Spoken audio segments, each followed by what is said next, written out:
অনেক সুন্দর একটা জায়গা। তো ভালো লাগলো, সবাইকে দেখাবার চেষ্টা করলাম। আর অবশ্যই ভিডিওতে লাইক কমেন্ট করবা, আর ভিডিওর সাথেও থাকুন, আমি দেখানোর চেষ্টা করলাম সবাইকে। কত সুন্দর পানির ঝর্ণা, পানির শব্দটাও শুনতে অনেক ভালো লাগে। যদি ভালো লাগে অবশ্যই সবাই লাইক কমেন্ট করবা, আর অন্যজনকে দেখার সুযোগ করে দিবা।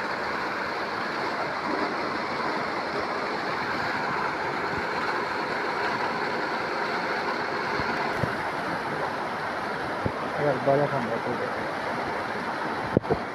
পানির আওয়াজটা কত সুন্দর লাগে না, একবারে ঠান্ডা। ইচ্ছে আর দিয়ে দরকার।